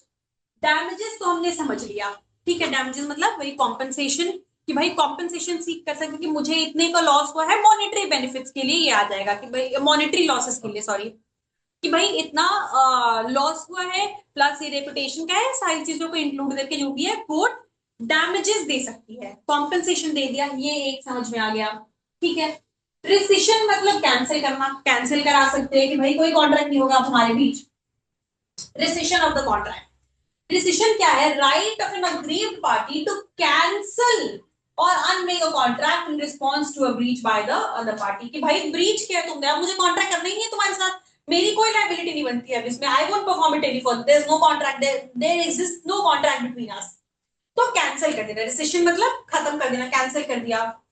ठीक है। होता क्या है मेनली, देखिए, treating the contract as void. अब क्योंकि आपने ब्रीच कर दिया तो मेरे लिए कॉन्ट्रैक्ट खत्म हो गया, वॉइड हो गया। वॉइड का मतलब क्या था? Something that doesn't exist, null. Void contract क्या है? It doesn't exist in the eye of law. तो रिसेंड करने का क्या मतलब है? कॉन्ट्रैक्ट को अब आप वॉइड के तौर पर मानोगे कि ये कोई कॉन्ट्रैक्ट है ही नहीं।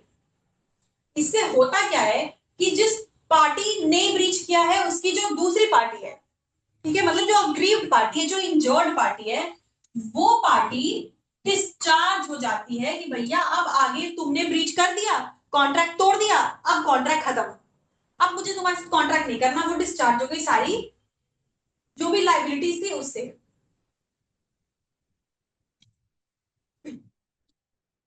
सेकेंड,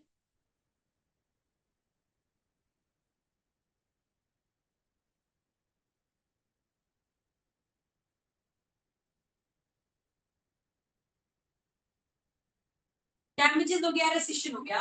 अब आते हैं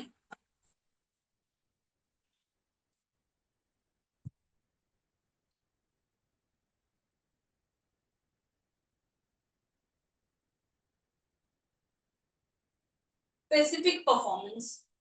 ठीक है। स्पेसिफिक परफॉर्मेंस क्या होता है? ये जो है ये पढ़ेंगे हम स्पेसिफिक रिलीफ एक्ट, SRA में। स्पेसिफिक परफॉर्मेंस क्या होता है कि दो पार्टीज के बीच कॉन्ट्रैक्ट हुआ, एक पार्टी ने ब्रीच कर दिया, दूसरी पार्टी कोर्ट जाएगी, बोलेगी कि भाई आप कंपेल करो कि ये परफॉर्मेंस करे, अपने पार्ट का ब्रीच कर दिया तो भी अब परफॉर्मेंस करे।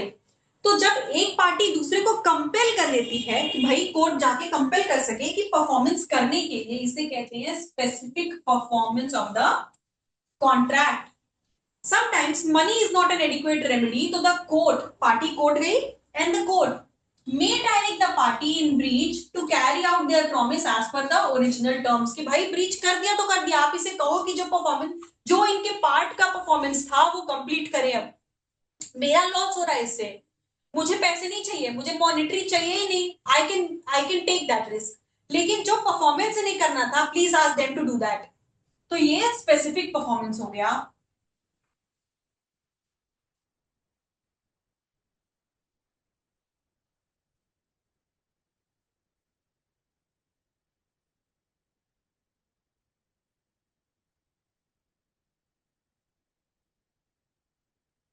इंजंक्शन, इंजंक्शन क्या है? रिस्ट्रेन करना। रिस्ट्रेन करना मतलब जैसे मैंने बताया कि नॉवल टर्म्स में हम जिसे स्टे कहते हैं, प्रिवेंट करने के लिए होता है कि अब जैसे कंटिन्यूइंग कोई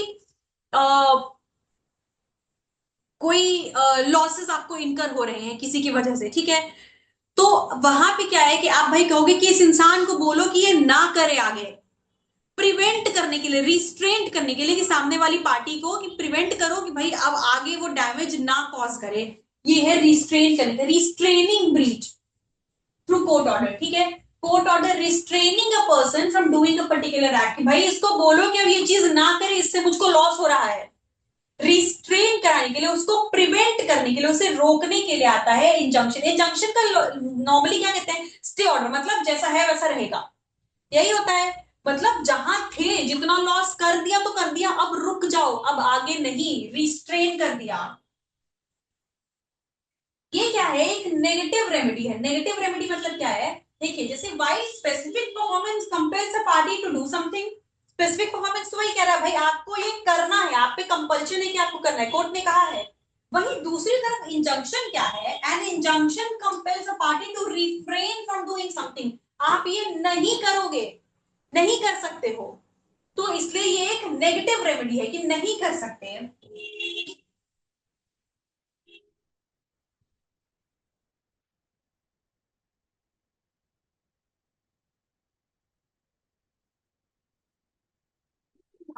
क्वांटम वेरिएट, अब क्वांटम मेरिट का मतलब क्या होता है? क्वांटम मेरिट का जो लिटरल मीनिंग है वो होता है as much as is earn, ठीक है?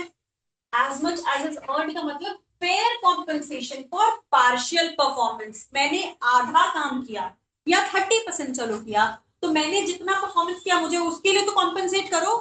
मैंने करा है उसमें अपना एज मच एज, जितना किया है उसके लिए परफॉर्मेंस। एक लैटिन फ्रेज है जिसका मतलब, जिसे मैंने बताया, as much as is earn. मतलब क्या हुआ क्वांटम मेरिट का? कि the right to receive a reasonable remuneration for work already done. जितना किया है उसका, पूरे का नहीं, पर जितना 10% ही सही, पर मैंने परफॉर्मेंस अपना करा है, तो तुमने ब्रीच किया तो मुझे मेरे 10% के लिए कॉम्पेंसेट करो, even if the full contract was not completed। चाहे कॉन्ट्रैक्ट पूरा नहीं हुआ, कॉन्ट्रैक्ट के पूरा होने से मतलब ही नहीं है क्वांटम मेरिट का। क्वांटम मेरिट सिर्फ इतना कह रहा है कि भाई मैंने जितना किया मुझे उसके लिए कॉम्पेंसेट करो। ब्रीच तुमने किया, मैंने नहीं किया, मैं तो अपना परफॉर्मेंस कर रही थी, तो मेरे परफॉर्मेंस के बीच में ही तुमने ब्रीच कर दिया, तो मैंने जितना भी किया है उसके लिए मुझे कॉम्पेंसेशन मिलना चाहिए। It arises when one party has performed part of the contract। part मतलब partially, पूरा नहीं हुआ है, partially किया है, and the remaining performance is halted or prevented। ठीक है?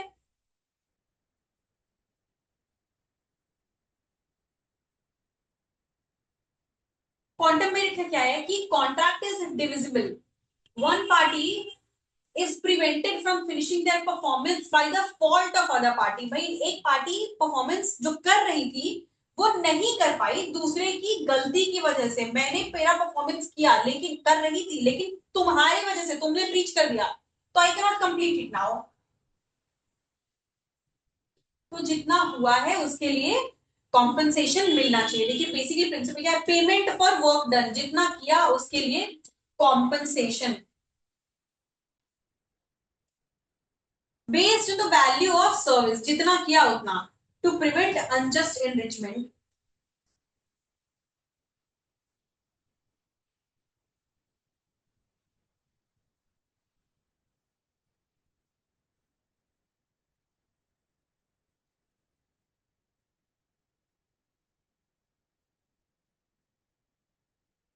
तो ये 5 हमारे पास ये रेमेडीज होते हैं। कभी भी कॉन्ट्रैक्ट डिस्चार्ज हो गया तो आपके पास ये, डिस्चार्ज नहीं, ब्रीच हो गया, अगर डिस्चार्ज तो वेरियस मोड से होता है, पर कॉन्ट्रैक्ट जब ब्रीच हो गया तो ये 5 रास्ते हैं अग्रीव्ड पार्टी के पास कि भाई कोर्ट जाए और जो उसको लॉसेस हुए हैं उसके लिए खुद को रिस्टोर कराने के लिए। पहला क्या है? रिसिशन, कि भाई ब्रीच कर दिया, अब I don't want to continue this contract any longer, contract cancel हो जाएगा, खत्म हो जाएगा। दूसरा, डैमेजेस, जितना लॉस हुआ उसके लिए कॉम्पनसेशन सीक करना, वो कोर्ट दे सकती है, डैमेजेस हो गया। तीसरा, इंजंक्शन, रिस्ट्रेनिंग ऑर्डर, कि भाई जितना कर दिया अब रुको, रुक जाओ, वो हो गया रिस्ट्रेनिंग ऑर्डर यानी इंजंक्शन। क्वांटम मेरिट क्या होगा? कि भाई तुमने ब्रीच किया, मैं तो अपना परफॉर्मेंस कर रही थी, तो मैंने जितना किया मुझे उसके लिए, उस पार्ट के लिए 10% किया, मुझे 10% का रेम्यूनरेशन दो, मुझे 10% का कॉम्पेंसेशन दो। Quantum merit. स्पेसिफिक परफॉर्मेंस क्या कहता है? स्पेसिफिक परफॉर्मेंस कहता है कि भाई मुझे मेरा जो लॉस होगा ना इस कॉन्ट्रैक्ट के ब्रीच की वजह से, उसको मॉनेटरी कॉम्पनसेशन, मनी उसको कॉम्पनसेट कर ही नहीं सकता, उसके लिए मॉनेटरी कॉम्पनसेशन के नॉट बी द रेमेडी, हो ही नहीं सकती है। इतने इतने इतना ज्यादा मुझको लॉस होएगा, तो मेरे लिए क्या है कि भाई आप पर्सन कोर्ट, क्या कोर्ट के थ्रू एक कंपेल करवाएगा पार्टी को, दूसरी पार्टी को, कि भाई you please ask the person to complete the performance on their part. उनको जो करना था वो करे कंप्लीट, वरना मुझको बहुत लॉसेस होंगे इससे।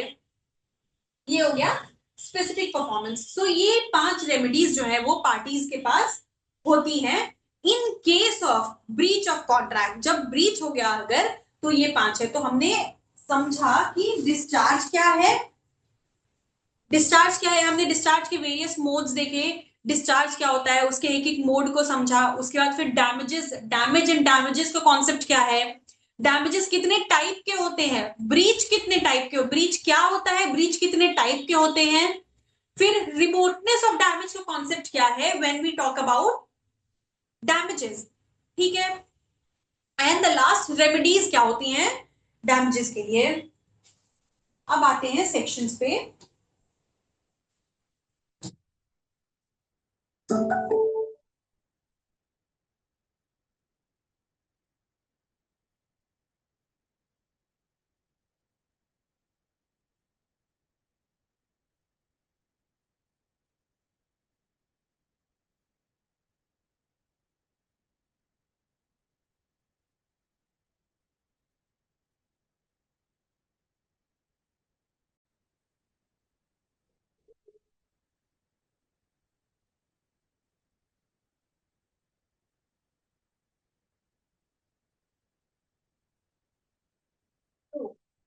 हम लोगों ने ये तो हमने कॉन्सेप्ट समझ लिया पूरा कि डिस्चार्ज का पूरा कॉन्सेप्ट हमने कवर कर लिया, कैसे कैसे क्या होता है, ठीक है। अब हमने सेक्शंस करने हैं। सेक्शंस में हमने यहां तक ये पूरा कवर कर लिया था भाई, contract that need not be perform, कि कॉन्ट्रैक्ट में कॉन्ट्रैक्ट को कब परफॉर्म नहीं किए जाने की जरूरत है, जिसमें हमने नोवेशन ऑल्टरेशन ये सारी चीजें पढ़ी थी, मतलब जो डिस्चार्ज बाय अग्रीमेंट वाला कॉन्सेप्ट है वो इसमें पढ़ा था। And we were to start with this, ठीक है, चैप्टर 5 जो कि बात करता है certain relations resembling those created by contracts.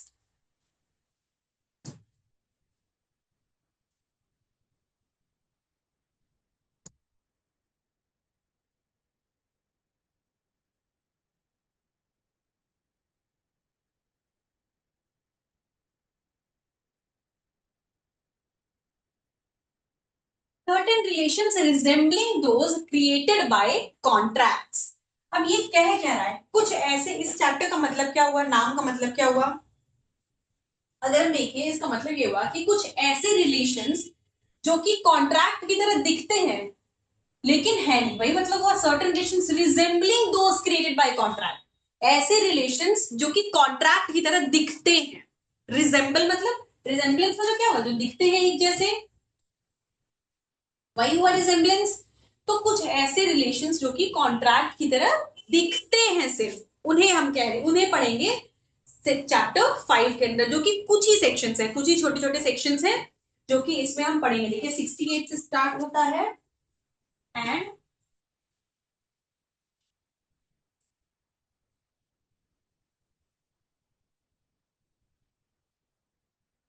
68 से स्टार्ट होता है एंड 72 पे ये चैप्टर खत्म हो जाता है।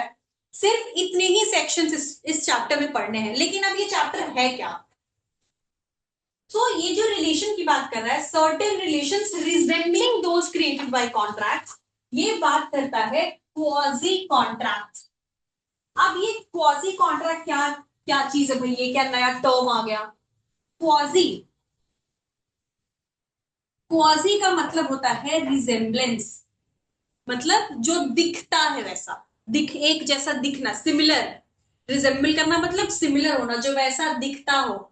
सो क्वासी कॉन्ट्रैक्ट्स, ये जो टॉपिक इतना लंबा सा लिखा है, certain relations resembling those created by contracts, ये बात करता है एक special special type of contract की, जिन्हें हम कहते हैं क्वाजी कॉन्ट्रैक्ट्स। क्वाजी का मतलब हुआ रिजेंबलिंग, ठीक है। तो मतलब ऐसे कॉन्ट्रैक्ट जो कॉन्ट्रैक्ट को रिजेंबल करते हैं, मतलब ऐसे रिलेशंस जो कॉन्ट्रैक्ट को रिजेंबल करते हैं, वही चैप्टर 5 है। सो अब ये क्वाजी कॉन्ट्रैक्ट होते क्या है, ठीक है।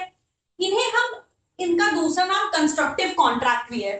कंस्ट्रक्टिव क्यों कहते हैं, कंस्ट्रक्टिव टर्म जहां कहीं भी आए, कंस्ट्रक्टिव लाइबिलिटी, कंस्ट्रक्टिव कॉन्ट्रैक्ट, कुछ भी कंस्ट्रक्टिव टर्म जहां कहीं भी आता है, कंस्ट्रक्टिव का मतलब ये होता है कि वो रियल नहीं है, एक्चुअली ऐसा है नहीं, पर ये मान लिया जाता है। जो डीम्ड टर्म हम यूज करते हैं वो हो गया कंस्ट्रक्टिव, मतलब माना जाता है।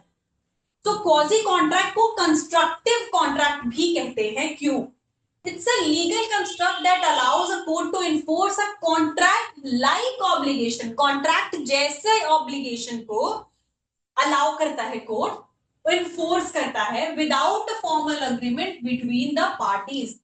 कॉन्ट्रैक्ट में क्या है, कॉन्ट्रैक्ट में बकायदे दो पार्टीज एक दूसरे से बंधी हुई है लाइबिलिटीज को पूरी करने के लिए। क्वाजी कॉन्ट्रैक्ट में ऐसा कोई फॉर्मल अग्रीमेंट नहीं है, पार्टी एक दूसरे के लिए बंधी हुई नहीं है, लेकिन कोर्ट इन्हें एक कॉन्ट्रैक्ट की तरह ही एनफोर्स कराता है। मतलब कॉन्ट्रैक्ट और क्वाजी कॉन्ट्रैक्ट दो अलग अलग चीजें हो गई। कॉन्ट्रैक्ट में क्या है, हमें पता है कॉन्ट्रैक्ट कैसे बनता है, बहुत सारे एसेंशियल्स हैं, वो एसेंशियल्स जब फुलफिल होते हैं तो एक कॉन्ट्रैक्ट बनता है जिसमें पार्टीज बंधी होती हैं एक दूसरे के लिए परफॉर्मेंस करने के लिए, लाइबिलिटी को पूरा करने के लिए। क्वाजी कॉन्ट्रैक्ट्स क्या है, क्वाजी कॉन्ट्रैक्ट्स कुछ ऐसे रिलेशंस हैं, रिलेशंस में क्या, दो पार्टीज के बीच का ऐसा इक्वेशन है जो कॉन्ट्रैक्ट के जैसा है। जैसा होने का क्या मतलब है कि एक्चुअली ये कॉन्ट्रैक्ट के एसेंशियल्स को फुलफिल नहीं कर रहा है, क्योंकि अगर ये एसेंशियल्स को फुलफिल करता तो ये कॉन्ट्रैक्ट हो जाता।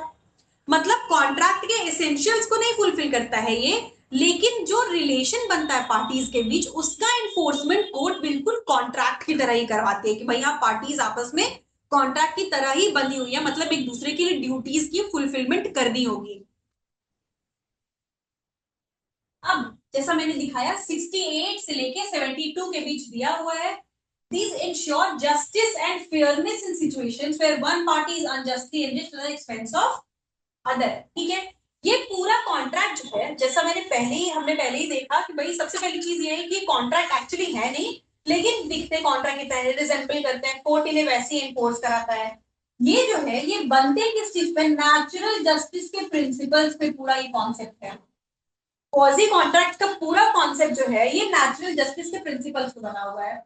These aim to prevent unjust enrichment। अब ये unjust enrichment क्या है, by ensuring fairness in relationships where formal contractual obligations do not exist। जहां फॉर्मली एक दूसरे के साथ कॉन्ट्रैक्ट में नहीं है पार्टीज, लेकिन कोर्ट जो है अनजस्ट एनरिचमेंट को प्रिवेंट करने के लिए, अनजस्ट एनरिचमेंट भी हम समझेंगे, इसको प्रिवेंट करने के लिए नेचुरल जस्टिस के बेस के प्रिंसिपल्स को अप्लाई करते हुए इन रिलेशनशिप्स को एनफोर्स करती है।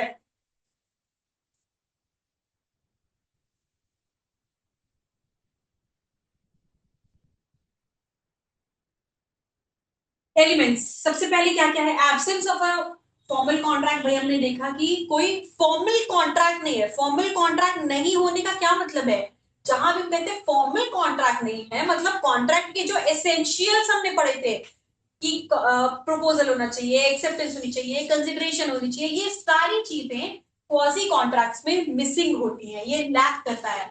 नो म्यूचुअल कंसेंट, ये सारी चीजें फॉर्मल जो एसेंशियल्स होते हैं वो मिसिंग होते हैं इसके, कि जो कॉन्ट्रैक्ट की जो एसेंशियल इंग्रेडिएंट्स है फॉर्मेशन ऑफ कॉन्ट्रैक्ट के लिए वो मिसिंग होते हैं।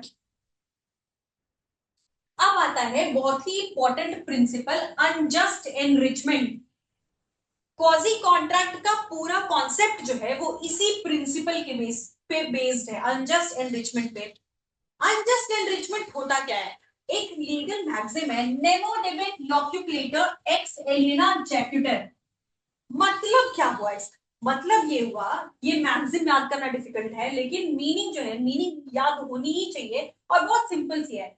No one not to be enriched at the other's expense. मतलब किसी के कॉस्ट पे किसी का भला नहीं होना चाहिए, मतलब किसी एक को लॉस हुआ, उसके कॉस्ट पे दूसरे को फायदा हुआ, क्योंकि उसे लॉस हुआ इसलिए उसके कॉस्ट पे दूसरे को फायदा हो गया। ये प्रिंसिपल जो मैक्सिम है ये कहता है कि ऐसा नहीं होना चाहिए। अनजस्ट एनरिचमेंट, एनरिचमेंट मतलब किसी का फायदा होना, अनजस्ट मतलब ऐसा जो कि जस्ट नहीं है, जो कि फेयर नहीं है, जो फेयर नहीं है वो अनजस्ट है। जस्ट मतलब क्या, जस्टिस, जो फेयर नहीं है, जो जस्टिफाइड नहीं है वो अनजस्ट है। तो ऐसा एनरिचमेंट, ऐसा फायदा किसी का जो कि अनजस्ट है, जो कि अनफेयर है, वो बात करता है प्रिंसिपल ऑफ अनजस्ट एनरिचमेंट। तो ये प्रिंसिपल क्या रहा है कि भाई किसी एक के कॉस्ट पे दूसरे का फायदा नहीं हो सकता, नहीं होना चाहिए। It is not enough that one party benefited. ऐसा सिर्फ यही नहीं है कि एक पार्टी को फायदा हुआ इतना काफी है, नहीं। प्रॉब्लम कहां है, they must have benefited without legal justification. अगर दूसरे के कॉस्ट पे है वो गलत है, वो नहीं हो सकता।